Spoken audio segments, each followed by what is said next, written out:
pour le sujet d'aujourd'hui, nous allons parler de liberté financière.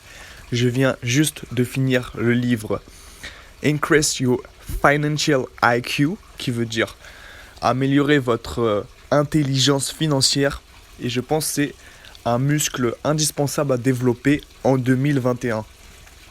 Parce que, comme vous aurez pu le remarquer, durant la période du corona, beaucoup de personnes ont perdu leur emploi et ils étaient complètement dépendants du gouvernement. Ils attendaient leur allocation, ils attendaient leur aide. Après, on peut se préparer parce que la crise n'est pas finie. La crise peut revenir à tout moment. Et d'ailleurs, nous sommes toujours en période de crise. Et une récession peut survenir dans les prochains mois. Donc, pour moi, il est indispensable de s'éduquer financièrement. C'est pour ça que j'ai commencé à lire Robert Kiyosaki. Les livres de Robert Kiyosaki, je vous recommande vraiment. C'est la base pour ceux qui veulent débuter vers la liberté financière. Donc, il y a 5 intelligences à développer. Il y a la première intelligence, c'est comment gagner plus d'argent. Comment gagner plus d'argent? Vous pouvez augmenter votre valeur par Udemy en améliorant vos compétences, ou Coursera, ou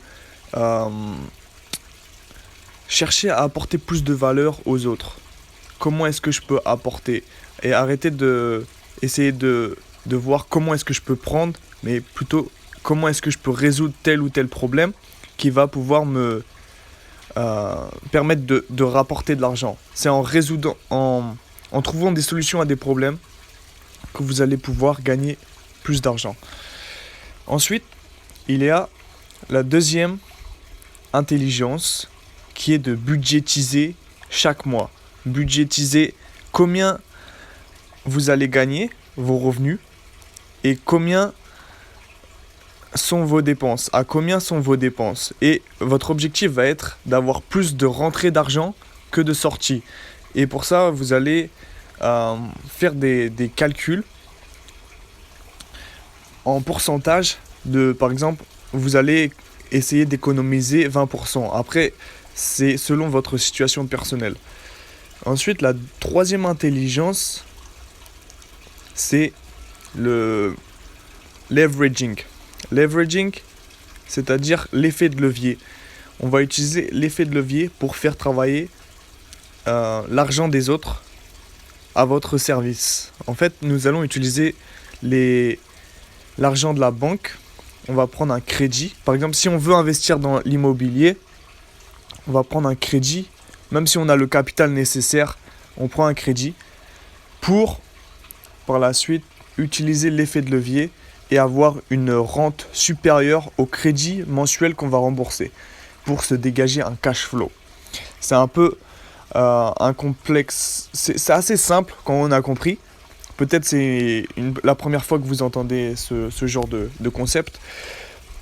C'est pour ça que commencer par le livre Père riche, Père pauvre, pour commencer en douceur et bien connaître, tu vois, la différence entre un actif et un passif. C'est ça la troisième intelligence, connaître la différence entre un actif et un passif.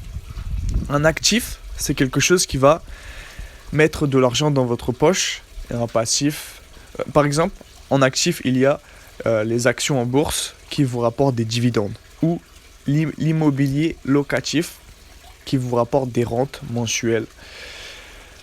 Et en passif, vous avez par exemple les voitures, où il va vous falloir payer des assurances, il va vous falloir payer l'essence et des frais de réparation, d'entretien, etc., etc. Ou même une télévision, c'est un passif parce que vous allez payer pour l'électricité, les droits TV et peut-être un abonnement Netflix, que sais-je. Donc ensuite, une des intelligences à développer, c'est l'intelligence pour l'information. C'est-à-dire que connaître la différence entre un fait et une opinion. Parce que les informations que vous avez pour investir, eh bien ça va vraiment déterminer la qualité de vos investissements. Si c'est basé sur des opinions, c'est-à-dire que c'est incertain et que c'est pas des informations fiables. Les opinions pourraient être des faits, mais des faits, c'est incontestable. On ne peut pas nier. Et c'est pour ça que c'est beaucoup mieux de se baser sur des faits. Et il y a beaucoup de gens qui me demandent est-ce que l'immobilier c'est rentable? L'immobilier, en fait, moi je te retournerai la question, est-ce que tu es un bon investisseur?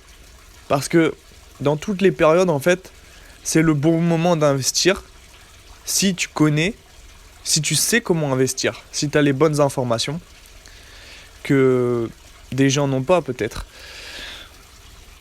Donc, il parlait aussi de, la sécurité de l'emploi. Et ben en fait, c'est, c'est pas aussi sécurisé que ça en a l'air.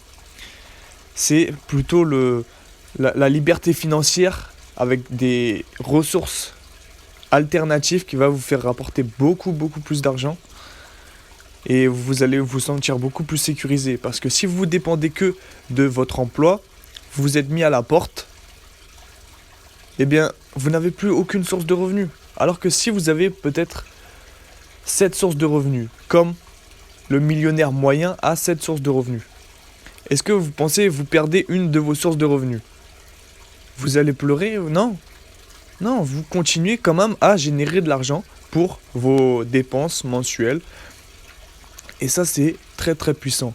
Et en 1971, Nixon a désindexé le dollar de l'or.